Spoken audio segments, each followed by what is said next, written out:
So this is probably a bit weird, but I'm gonna summarize what happened at the end of the 5 cores.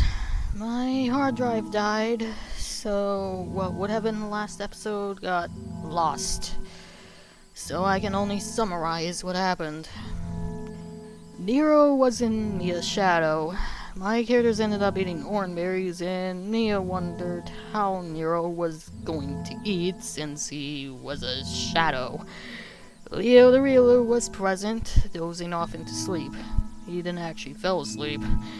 Nero decided to go into Leo's shadow and gave him his 2 worst nightmares to wake him up. Leo woke up and told Nero to get out of his head. Oh dear. Then Leo asked everyone if they really were sure about being his friends due to the fact that he was being chased by some organization. I don't really remember who they were, honestly, so let's just go with that. It was probably due to his abilities. They probably reassured him that they were sure about being his friends. 7 years later, Nero gets his final test from Judith. My characters decided to watch the test, which turned out to be a fight against Judith. Not going to lie though, I don't know if I would have made this happen in my canon though. I mean, yeah, I have a separate canon for this stuff. A timeline of some sorts. Anyways, Judith seemed to be winning for the most part, as Nero's body started to evaporate into twilight particles. I guess he apparently learned the power of twilight during this time. Man, these are probably a bunch of Zelda references, honestly. Anyways. However, Asriel, I do not know how Asriel got there. Do not ask me how. But anyways, Azrael, Dizu, Blaze, Leaf, Loneliness, and Tyrann's souls give Nero the power to be able to finally pass the test of Judith's, and he now has Judith's Creation God title. The roleplay ended up... blah. The roleplay ended with Nero basically hugging my characters under his wings.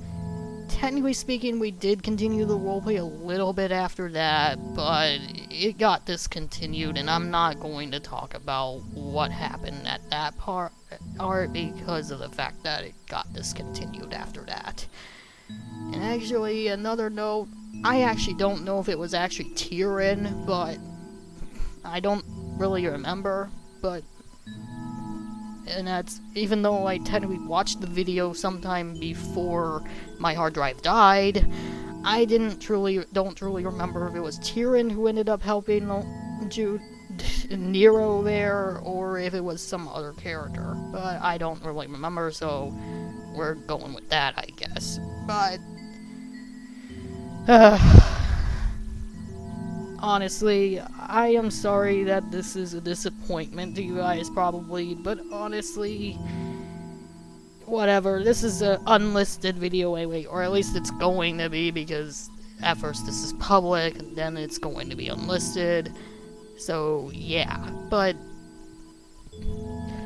honestly, when I first started doing this roleplay, I did actually have fun with it, but nowadays, I realized there were a lot of flaws with this roleplay, and also, honestly, there are a lot of things that I regret about this roleplay, even getting to the point where I decided to actually change some of the canon, at least for my original characters.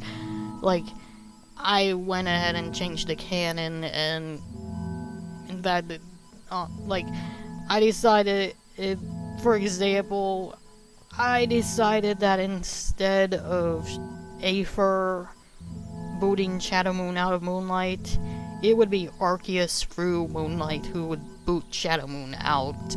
And honestly, that's mainly because of my own beliefs that I started to feel as if I really just would rather have it be Arceus instead of some other character, because because of Arceus being seen as the god of Pokemon and all, but yeah, it even got to the point where I just couldn't take it. I wanted to change the canon, but, and honestly, if you're watching this, Link, I'm sorry that I dislike, honestly, I mean, I don't know. I don't know if I'm truly sorry for the fact that I dislike the roleplay nowadays, but the thing is, I just started to think that it was bad now.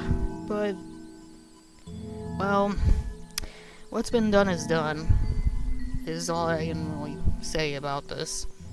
Yes, there are honestly still there's honestly a bunch of things that I regret about this roleplay, to the point where that I decided that I needed to change the canon, at least for my OC lore timeline thing, because I didn't really like it anymore.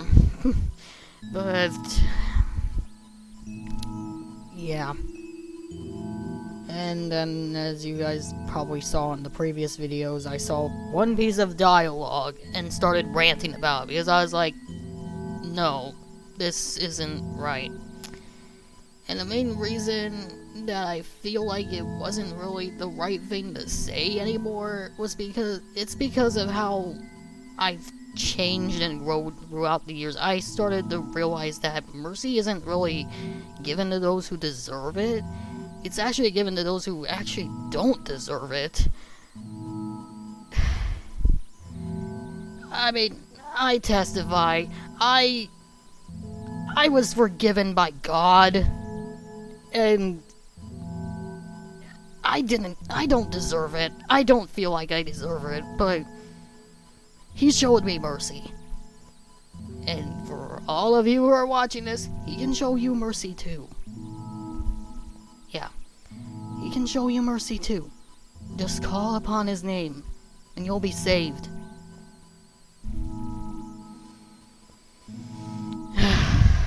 Anyways, that's the end of this. I know that this series basically did not end off in the vein like it was originally going to. But, honestly, I couldn't care less at this point. At least you guys now know the conclusion. And the rest of the series, really. Anyways, that's the end of this video. See y'all later.